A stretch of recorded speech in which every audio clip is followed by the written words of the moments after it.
மத வழிபாட்டு தலங்களுக்கும் மிகப்பெரிய ஒரு அபாயம் காத்து கொண்டிருக்கு என்று உணர்வதனால் காரணத்தினால்தான் இன்றைக்கு அத்தனை இயக்கங்களை சார்ந்த தலைவர்கள் நம்மோடு சேர்ந்து குரல் எழுப்பிக் கொண்டிருக்கின்றார்கள்.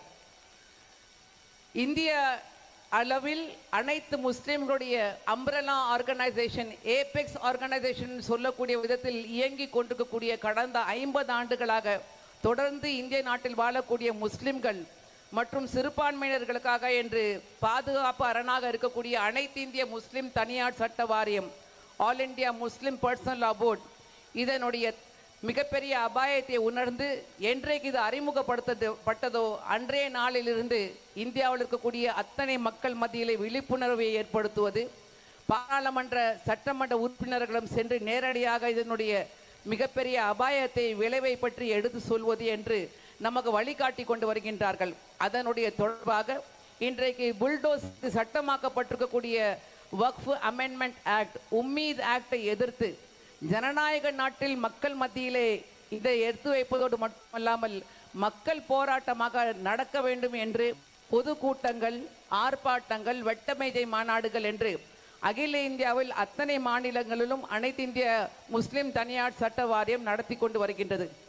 அதனோட தொடர்ச்சியாக இன்றைக்கு தமிழ்நாட்டினுடைய தலைநகரமான சென்னையில் அனைத்து இந்திய முஸ்லிம் தனியார் சட்ட வாரியத்தின் சார்பாக இந்த மாபெரும் கண்டன பொதுக்கூட்டம் ஏற்பாடு செய்யப்பட்டிருக்கு.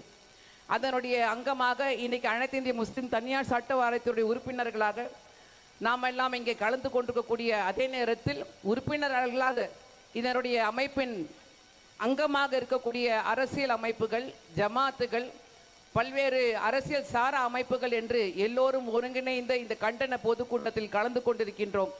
நாம் நினைக்கலாம் இது சட்டமாக்கப்பட்டு விட்டதே, இதனுடைய சட்டமாக்கிவிட்ட பிறகு நம்மால் என்ன செய்ய முடியும் என்று. நிறைய இதற்கு முன்மாதிரிகள், பிரசிடென்ட்ஸ் இருக்கின்றது. சட்டமாக்கப்பட்டாலும் மக்களுடைய எதிர்ப்புகளை அவர்கள் பெறக்கூடிய தகவலின் பெயரில் வாபஸ் வாங்குவதற்கு வழி இருக்கின்றது.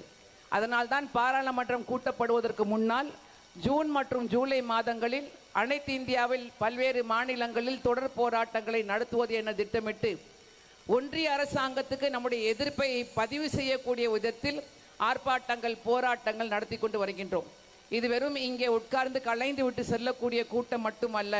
இதனுடைய எதிர்வினை, இதனுடைய தாக்கம் ஒன்றிய அரசாங்கத்திற்கு சென்று அடையும் என்பதில் சந்தேகமே கிடையாது. இதை சொல்லக்கூடிய அதே நேரத்தில் தமிழ்நாட்டினுடைய மாண்புமிகு முதலமைச்சர், தமிழ்நாடு அரசு நிச்சயமாகவே நாம் பெருமைப்படக்கூடிய விதத்தில் மாண்புமிகு முதலமைச்சர் அவர்களே முன்மொழிந்து சட்டமன்றத்தில் நம்முடைய மரியாதைக்குரிய உறுப்பினர், சட்டமன்ற உறுப்பினர், தமுமுகவினுடைய தலைவர், அனைத்து இந்திய முஸ்லிம் தனியார் சட்ட வாரியத்தினுடைய உறுப்பினராக இருக்கக்கூடிய பேராசிரியர் ஜவாஹர்லால் சபா அவர்கள் இருக்கக்கூடிய அந்த நேரத்தில் முன்மொழியப்பட்டு மிகப்பெரிய ஒரு எதிர்ப்பு தீர்மானம் போடப்பட்டு, அதோடு மட்டுமல்ல மாண்புமிகு முதலமைச்சர் அவர்களை கோஷமிட்டு அன்பிரசிடென்டட் இன் ஹிஸ்டரி தமிழ்நாட்டினுடைய சட்டப்பேரவையில் தீர்மானமாக நிறைவேற்றப்பட்டிருக்கின்றது. எனவே இன்னைக்கு அனைத்து இந்திய முஸ்லிம் தனியார் சட்ட வாரியத்தின் சார்பாக இந்த எதிர்ப்பு பொதுக்கூட்டத்தை, கண்டன பொதுக்கூட்டத்தை நாம் நடத்தி கொண்டிருக்கக்கூடிய தருணத்தில் தமிழ்நாடு அரசாங்கம் will always be with you, we are always with you என்று அனைத்து இந்திய முஸ்லிம் தனியார் சட்ட வாரியத்தினுடைய all India general secretary Maulana Fazlur Rahim Mujaddidi Sahib அவர்களை சென்று பார்த்த பொழுது அஷூரன்ஸ் கொடுத்தாங்க, கேரண்டி சொன்னாங்க. அது வெறும் வார்த்தைகளால் மட்டுமல்லாது தீர்மானமாக போடப்பட்டு அண்மையில் நடந்த திராவிட முன்னேற்ற கழகத்தினுடைய பொதுக்குழுவிலும் அது தீர்மானமாக நிறைவேற்றப்பட்டிருக்கின்றது என்பதில் தமிழர்களாக நாம் எல்லாம் பெருமைப்படுகின்றோம். தமிழ்நாடு மட்டுமல்ல, இந்தியாவில் இருக்கக்கூடிய அனைத்து மாநிலங்களிலும் இதனுடைய எதிர்ப்பு இன்னும் வலிமையாக்கப்பட வேண்டும். நிச்சயமாக ஜனநாயகம் காப்பாற்றப்பட வேண்டும் என்றால் வக்ஃபுகள் காப்பாற்றப்பட வேண்டும்.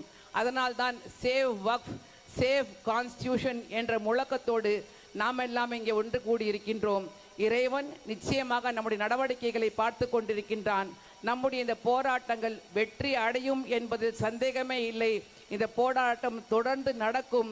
ஒன்றிய அரசாங்கம் இந்த கொடூரமான வக்ஃபு திருத்த சட்டத்தை, உம்மீத் ஆக்டை வாபஸ் வாங்கும் வரை நாம் போராடுவோம் என்று கூறி ஒரே ஒரு விஷயத்தை மட்டும் சொல்லி நிறைவு செய்ய ஆசைப்படுகின்றேன். வக்ஃப் என்ற 4 எழுத்துக்கு நம்முடைய அகில இந்திய முஸ்லீம் தனியார் சட்ட வாரியத்தின் சார்பாக ரொம்ப ஷார்ட்டாக இதுக்கு விளக்கம் கொடுத்துருக்குறாங்க. இதுக்காக நம்ம எப்படி தொடர் போராட்டங்களை வலிமையாக செய்ய வேண்டும் என்றால், முதலாவதாக வக்ஃபில் இருக்கக்கூடிய முதல் எழுத்து W, வேக்கப், நீங்கள் எல்லோரும் இதனுடைய என்ன தாக்கம், எதிர்விளைவுகள், இதனால் என்ன அபாயம் காத்து கொண்டிருக்கின்றது என்பதை பற்றி நீங்கள் விழிப்புணர்வோடு எழுந்து கொள்ளுங்கள். Wake up your self, wake up your community, wake up your family, wake up your friends, wake up your society. முதலாவதாக ரொம்ப ரொம்ப முக்கியமான விஷயம், இதை நான் தெரிந்து, ஏன்னா நம்மள பல பேருக்கு இதனுடைய அபாயமே தெரியாமல் இருக்கிறோம்.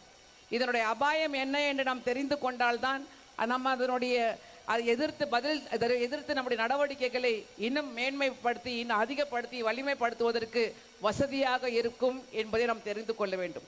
ரெண்டாவது, இதில் பல்வேறு விளக்கங்கள் சொல்கிறாங்க. அமெண்ட்மெண்ட் அவர்கள் சொல்லக்கூடியது என்னென்னா, நிறைய விஷயங்கள் முஸ்லிம்களுக்கு சாதகமாக இருக்கு, வக்ஃபுகளை நாங்கள் பலப்படுத்துவோம் என்று சொல்கின்றார்கள். நிச்சயமாகவே அவர்கள் இந்த அமெண்ட்மெண்ட்டின் மூலமாக பலப்படுத்தவில்லை, நம்மிடமிருந்து திருடி கார்ப்பரேட் ஜெயன்ஸுக்கு கொடுக்கக்கூடியது தான் இது சதித்திட்டம்.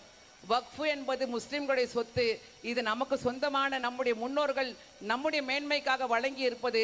இதில் எந்த விதமான அமெண்ட்மெண்ட்டும் தேவையில்லை என்பதை நாம் உணர வேண்டும். மிக மிக முக்கியமானது ஒன்று. நெக்ஸ்ட்டு KNQன்னு சொல்கிறாங்க. ரெண்டும் முக்கியம், கேவும் முக்கியம், கியூவும் முக்கியம். முதல்ல நாலேஜும் வேணும், கியூவுக்கு கொஸ்டினும் பண்ணணும். நாம் இது அறிவாற்றலோடு அறிவு ரீதியாக மற்றவர்களிடம் இதை எத்தி வைத்து கேள்வி கேட்க வேண்டும். Ask question. யார் கேட்டார்கள்? இந்த திருத்த சட்டத்தை நீங்கள் கொண்டு வருவதற்கு காரணம் என்ன? முஸ்லிம் சமுதாயம் கேட்டதா அல்லது வக்ஃபு வாரியங்கள் கேட்டார்களா என்ற கேள்வியை எடுத்து வைக்க வேண்டும். கேள்வியை to question we need to have knowledge. Q and K both are important. லாஸ்டாக சொல்றாங்க F, frame the minds, change the narrative. ரொம்ப ரொம்ப முக்கியம். ஏன்னா இன்னைக்கு அவங்க ஒன்று கொடுப்பது என்பது பிரெயின் வாஷ் இல்லை, பிரெயின் பாய்சன் பண்ணிக்கிட்டு இருக்காங்க.